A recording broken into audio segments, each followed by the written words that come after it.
Thank you. We've been going through several stages. We talked about self-awareness. Who am I? Asking that central question in one's life.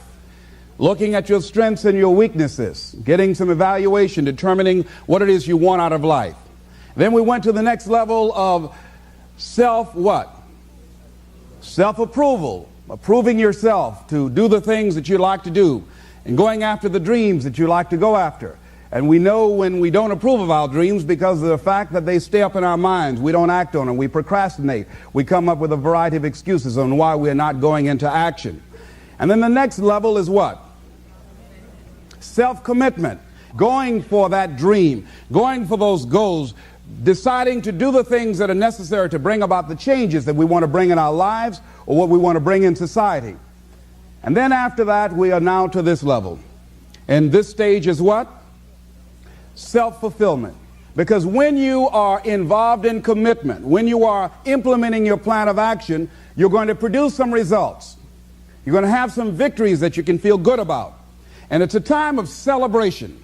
So what happens when you hit the level of self-fulfillment? First of all, what we want to know is that self-fulfillment is unending and should be viewed in that context. Robert Schuller says it best when he says success is never ending. So that means that we never get to a level where we feel that there's nothing else for us to do, that we've achieved certain number of goals and we figure that we're through. No. You don't want to stay there and celebrate too long like a lot of people do. When they do something they consider outstanding, they go around talking about what they used to do. See, let me tell you, I used to do this and I used to do that. Excuse me, used to be's don't make no honey. What are you doing now? What have you done for me lately? You know? Go around telling people about what you used to do and who you used to be. What does that count for now? Nothing. What are you doing now? You're still here breathing. That means you've got some more to give. Doesn't matter how old you are, doesn't matter about where you are, doesn't matter about what you have, doesn't matter about what you've done. Life is about growing, it's about being productive, it's about stretching, it's about challenging yourself. So you start looking around and decide, hey, what else do I want to do? What got me here? It's a time for celebration, but also a time for reflection. What got me here? What worked? What did not work? What do I need to do to repeat so that I can get the same kind of results in other areas of my life? If the goal is to improve my health, if the goal is to improve my relationship, if the goal is to improve my income, if the goal is to improve something in society, what is it I need to do? Now, don't get confused with what you do with who you are. Don't trip. Don't go on some type of ego trip, talking about how bad you are. None of us do anything by ourselves. Develop an appreciation for external support as well as good fortune, because all of those things play a role. And the other thing is, don't go overboard celebrating. Kipling says it best. You must meet with triumph and disaster and treat those two imposters just the same. You look at it, hey, I did it. I feel good about that. Now you're moving on to the next thing.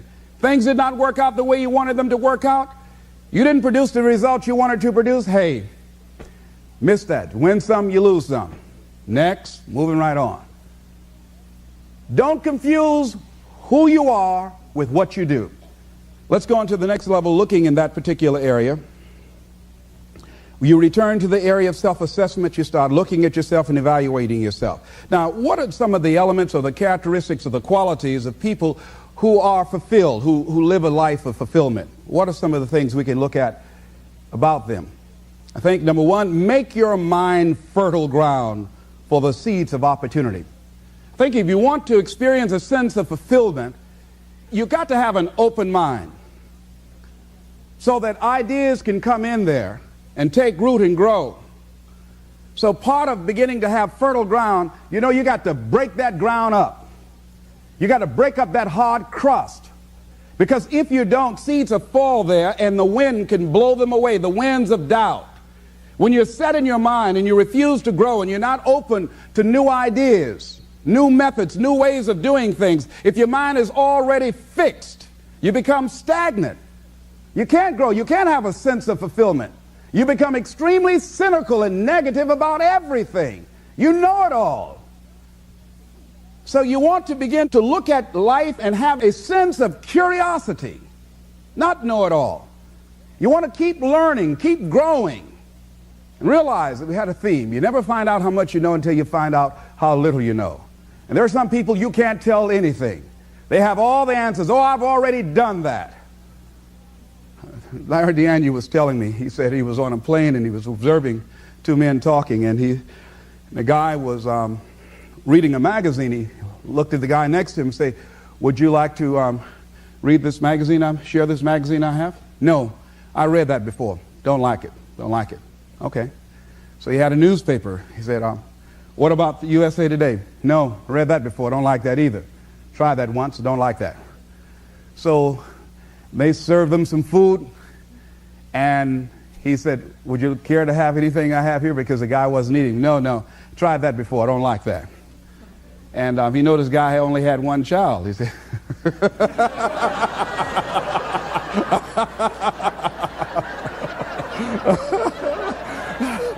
what Larry was trying to say is that a lot of people go through life prejudging things. How many of you don't like buttermilk? Raise your hands, please.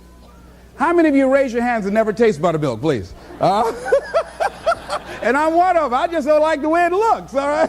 I might be missing out on something, all right? So many of us count ourselves out of things prematurely. You don't know what the possibilities are up in there.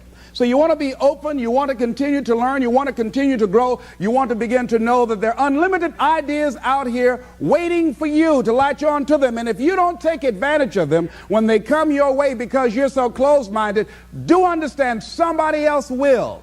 And we've all had ideas that we did not act on and looked around and somebody else had the idea and gone with it. So be open and receptive. Next thing, in order to live a fulfilling life, become involved in life.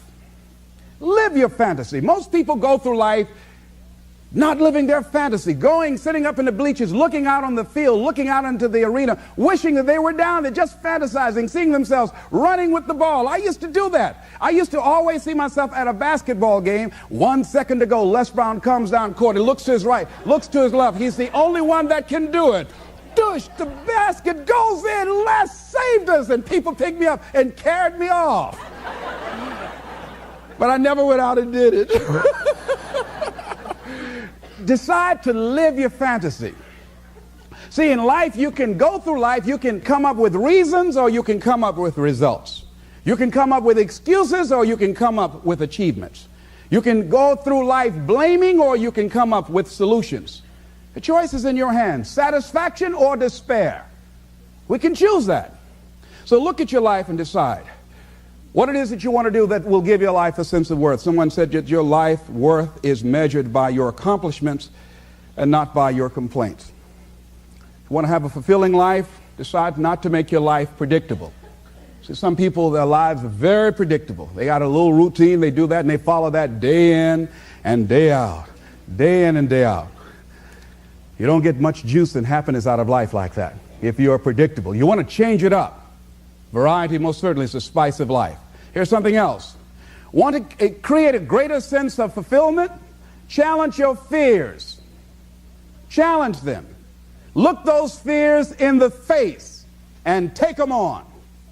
Don't allow them to rule you. Decide that you're going to take some chances. A friend of mine by the name of Adrian, he said one day he decided to have a day of challenge. So he and a friend went to Cedar Point.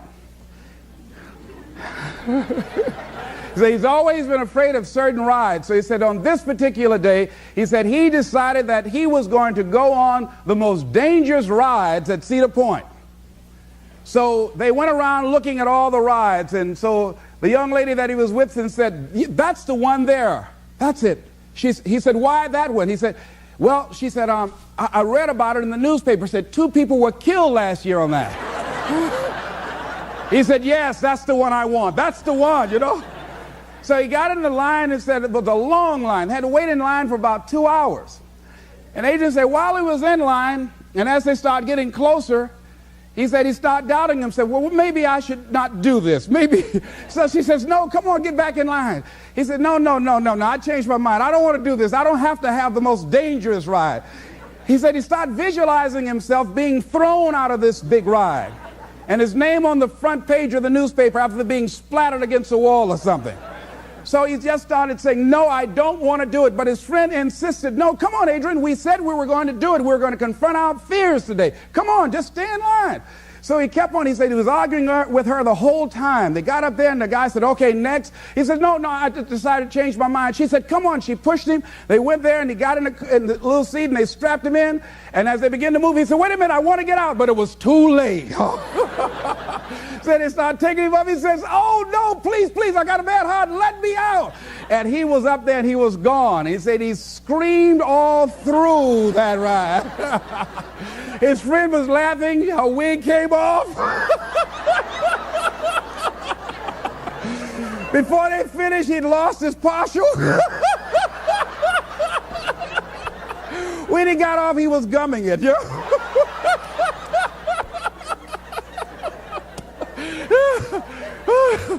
But Adrian said, Les, when I got off, he said, I walked a little taller.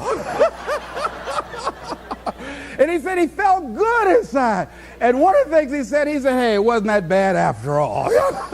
And we've all had experiences, things that we dread doing. And when we finally did it, we say, hey, it wasn't as bad as I thought it was going to be. Raise your hand if you ever had that experience before. Hey, I just thought I'll die if I did this. I didn't die. I'm still here. And ladies and gentlemen, that's what most people miss out of life. You've got to be willing to risk. If you're not willing to risk, you can't grow in life.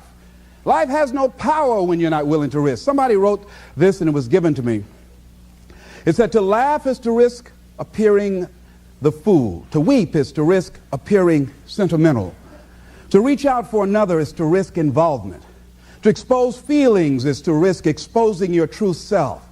To place your ideas, your dreams before a crowd is to risk their loss. To love is to risk not being loved in return. To live is to risk dying. To hope is to risk despair. To try is to risk failure. But risk must be taken, because the greatest hazard in life is to risk nothing. The person who risks nothing, does nothing, has nothing, is nothing. They may avoid suffering and sorrow, but they cannot learn, feel, change, grow, love, and live. Chained by their certitudes, they are a slave. They have forfeited their freedom. Only a person who risks is free. I'm reminded of a missionary who had gone to Africa to work with a certain tribe. They were called the headhunters. And there was a reporter observing him, and for a long period of time he had a limited relationship with him. They would not take him in. And he said because he was tentative and hesitant and fearful, he didn't want to risk having a relationship with him because he didn't want to mess around and have his head taken off. He had this fear, and obviously it showed, and the tribesman sensed it. So one night he was sleeping, and he made a decision, because the reporter came back and saw him, and he had an incredible relationship with the tribesmen, these headhunters. The guy said, what happened? How did you convert the distance, the hostility, into a warm, close relationship? He said, I had a dream one night. He said, I was thinking, and he said, I dreamed. He said, what's my passion? What's my life goal? He said, I always wanted to be a missionary. And he said, this is the work I love. And he said, in the dream, he asked himself, how much do you love it? I said, I'm willing to die for this dream. And he said, and he thought about that when he woke up, that he loved doing this so much that if it was in fact his passion, that it was in fact his life's work, he's willing to die for it. And so therefore, he said, he had no longer any fear of death. And he went in there and started working with them. And obviously, they picked that up. And he said something else that was profound. He said, when you no longer fear dying, what else can life threaten you with? What else? See, when you are willing to risk all of it, when you're making that kind of commitment, somebody always defined commitment, I love it. So next time you have bacon and eggs, look at it, say the chicken was involved, but the pig was committed.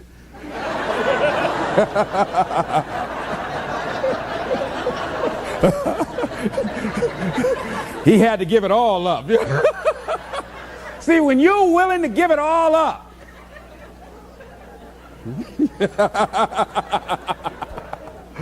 see, that's what life is. See, you've got to be willing to give it all up. When you're willing to throw it all on the line, that's when life takes on a whole new dimension.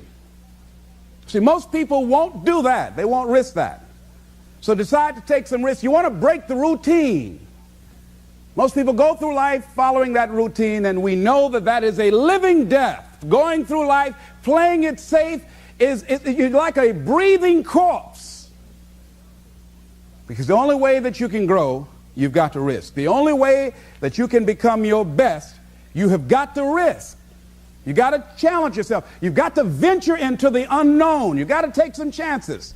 Got to put you on the line. So in order to have that sense of fulfillment, getting out of your comfort zone, as you get out of your comfort zone, you expand your whole life. The more you do, the more you realize you can do. You expand your capacity. You expand your potential. You expand your horizons. You expand your vision of yourself and of life. You expand your participation in life. You're involved in life more. You'll get more out of life because you're putting more into life than most people. That's why it's so important that we're willing to take some risks. I don't know exactly what to do. It's okay. You'll find out. You either learn that you're going in the right direction or the wrong direction. And from that you learn. You'll get some feedback. The universe will tell you, where do I get started? Just get started. The universe will give you immediate feedback. Don't worry. You hit your head long enough, you'll get the message. Lose enough money, you'll learn real quick. Get enough knots on your head, it'll be all right. Here's something else. Choose to be happy in spite of life's challenges. In spite of life's challenges. Life changes every day. Sometimes things will be going your way. Sometimes things work well for you.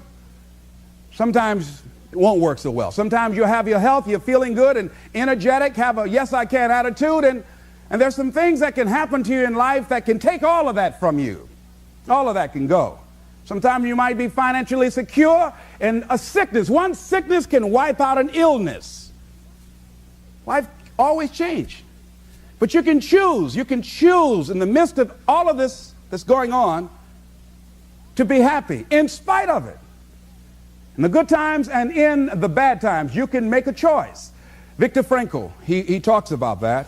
He said, the last of the human freedoms to choose one's attitude in any given set of circumstances, to choose one's own way. Douglas Matlock has a poem I love entitled, It's Fine Today. He said, sure, this world is full of trouble. I ain't said it ain't. Lord, I've had enough and double reason for complaint. Rain and storm have come to fret me. Skies are often gray. Thorns and brambles have beset me on the road. But say, ain't it fine today? What's the use of always weeping, making trouble last? What's the use of always keeping thinking of the past? Each must have his tribulation, water with his wine. Life, it ain't no celebration. Trouble, I've had mine, but today is fine. It's today that I'm living, not a month ago, having, losing, taking, giving, as time wills it so. Yesterday, a cloud of sorrow fell across the way. It may rain again tomorrow. It may rain, but say, ain't it fine today? Isn't that good? I like that. So even if a cloud of sorrow comes over here, ain't it fine today? Living in the moment, getting everything we can out of where we are in the moment where we are right now. Living in the present. The other thing is willingness to let people and things go. You want to live a life of fulfillment. You've got to be willing to let certain people go in your life, especially if they want to go.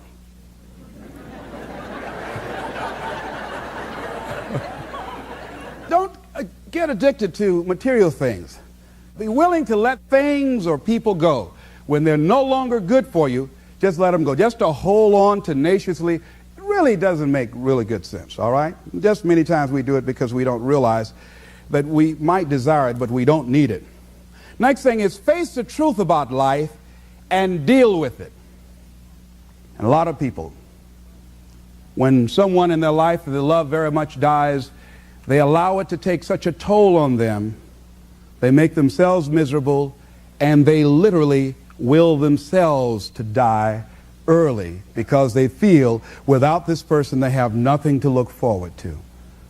And no, life has other opportunities, other relationships, other experiences for us.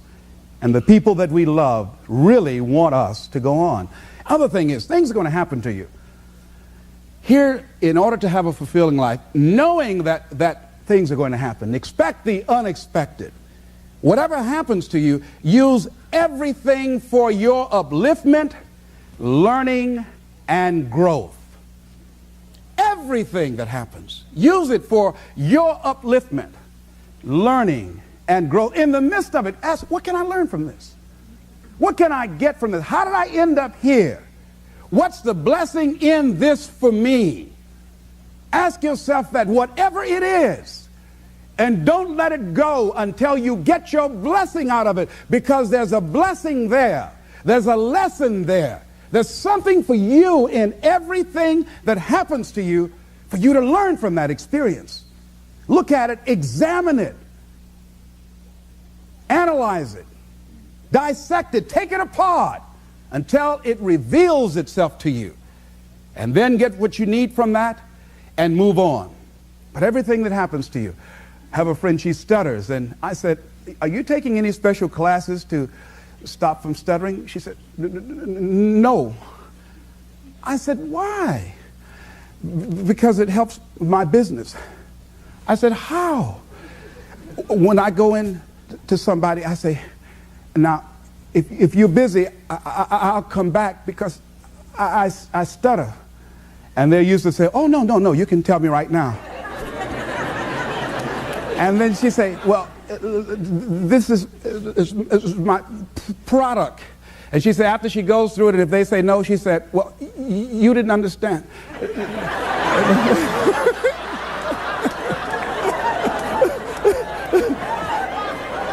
Let me tell you again.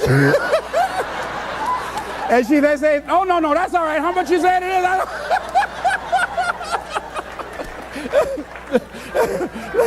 That's all right. Don't tell me no more. That's all right. Just let me know how much I need to give you so you can get on out of here. So she's turned that stuttering to her advantage. Somebody says, if life give you lemon, write yourself a lemon cookbook. You know?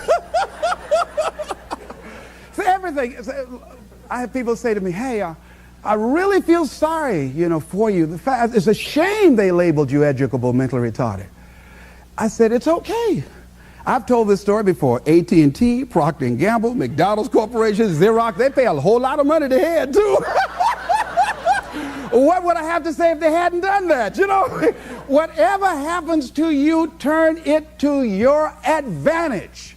So I have now made that a blessing for me as opposed to a handicap. I went and proved them wrong by engaging in self-study and consciously working to develop myself. So now they have to ask themselves, what were we thinking about when we labeled this guy? What was going on? And then there are people who look at me and say, wait a minute, this guy, he was labeled it, what? Retarded, you got to be kidding. If he's done what he's done, what can I do with what I've got? That's what happens. So when I get through talking and motivating a sales force, they leave there ashamed not to be motivated. Say, that retarded guy can do it. I know I got to do something. They're ready to run out the room, I got to do something up in here. Oh, no. Am I making any sense to you? Huh? Here's something I encourage you to do.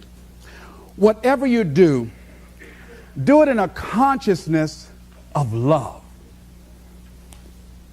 See, if if you love what you do, and if you decide to love people, to make wherever you are an experience of love, just decide to be a loving person, regardless if the people you're around are loving or not.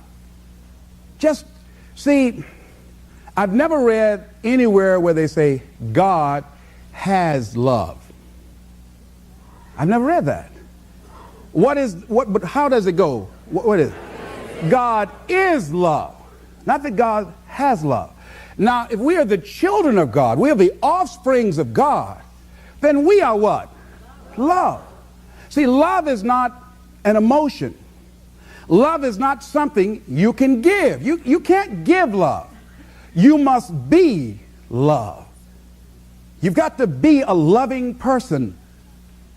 So as you operate in that consciousness, and this comes not just overnight with enlightenment or insight or just someone recommending that, but with practice.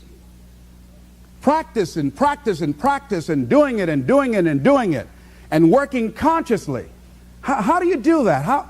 With all of the evil things and evil people, how do you do that? Well, one of the things is we've got to practice to be non-judgmental, to suspend judgment.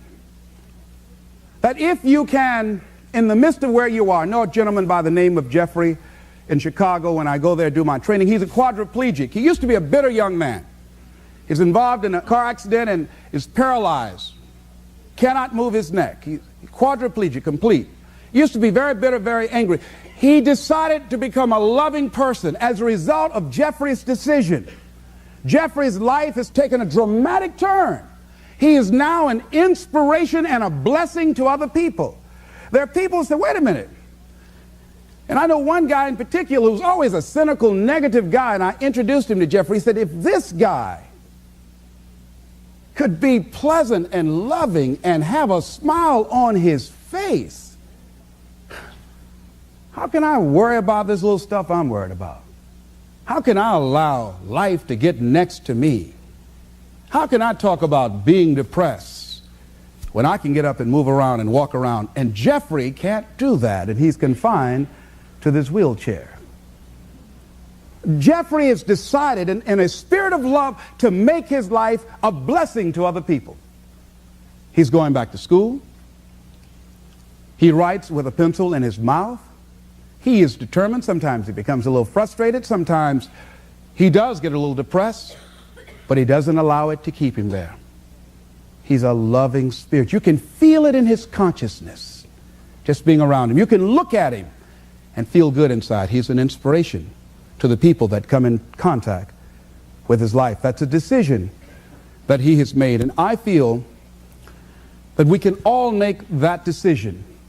And through practice of being loving and giving out what we want, that we can become that kind of person in spite of the circumstances. Emmett Fox said, love is absolutely invincible. He said that there is no difficulty that enough love will not conquer, no disease that enough love will not heal, no door that enough love will not open, no gulf that enough love will not bridge, no wall that enough love will not throw down, no sin that enough love will not redeem. It makes no difference how deeply seated may be the trouble, how hopeless the outlook, how muddled the tangle, how great the mistake, a sufficient realization of love will dissolve it all. If only you could love enough, you would be the happiest and most powerful being in the world. And he ends it in a scripture that says, God is love, and he that dwelleth in love dwelleth in God, and God in him. Decide to be a loving experience in life. That whatever work you have to do it lovingly. That whatever relationships that you have, just decide to be more loving, more giving, more caring, more concerned, more sensitive than you've ever been before. But what if you don't get it back? It would be great if you get it back. It would be great. But don't count on it. You might get it back, and you might not. But don't let someone else determine who you're going to be. Be who you are. Give what you want. Why? Because you want it back? No. Do it because that's who you are. Do it because that's how you've decided to live your life. Do it because it gives your life a sense of fulfillment and worth and self-respect. When we get off center, when we allow people or circumstances to determine whether or not we are loving because of the way they treat us or because of what we are experiencing, then we are not operating at cause in our lives. We are not controlling our destiny. We're not determining what happens to us and for us. And that's the power that we have been given, the power to choose ye this day whom you will serve. Who will you serve? Those negative feelings and emotions, anybody can hate. Anybody can be revengeful. Some people rather get revenge than get ahead in life. Anybody can do that. Anybody can hold a grudge. Doesn't take any greatness on that. Don't need any motivation and encouragement to hold a grudge. Have some resentment in your heart and some bitterness. But the real challenge about growth and moving into your greatness, it's about being who you are, being true to you. I say, as you look at life, here's something I like, what Charles Fillmore said at age 94. I fairly sizzle with zeal and enthusiasm as I spring forth with a mighty faith to do the things that ought to be done by me. I spring forth with a mighty faith to do the things that ought to be done by me. And I say, as you go toward your goals and your dreams, spring forth with a mighty faith to write the book that ought to be written by you, to sing the song that ought to be sung by you, to start the business that ought to be started by you, to help the people that ought to be helped by you, to make the difference in our society that ought to be made by you. Determine, what is my life work? What is the work that I ought to do? How is it that I can make my life a great experiment? How is it that I can make the contribution that I showed up to give? Something that when I go to sleep at night, I can feel good within myself and know that I've given life my very best. And one last step, I think, in the area of self-fulfillment, and that is that you must live in a spirit and an attitude of gratitude. There's so many things, ladies and gentlemen, that we take for granted. So many things. As I look at my life, there are a lot of things I know I could have done, and I haven't done them, but I've also done some things, and I'm thankful. There are a lot of things that we need to be thankful for. There are big things, there are little things. I'm thankful for my health. I'm thankful for my children. I'm thankful for my mother. I'm thankful for you. I'm thankful for the life that I live and for the people who have enriched my life, who have contributed to my being who I am. And as I look at my life, and I was up like 3 o'clock in the morning, and sometimes just laying there in the bed, staring at the ceiling, thinking, I just said, thank you, Lord. When I look back on my life, I've come a mighty long ways. And even if I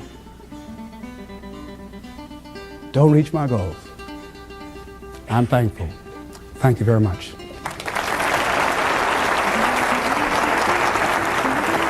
Thank you. Thank you. Thank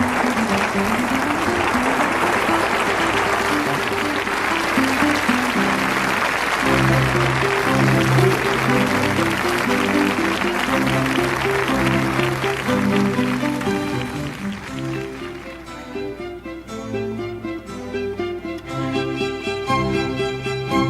you.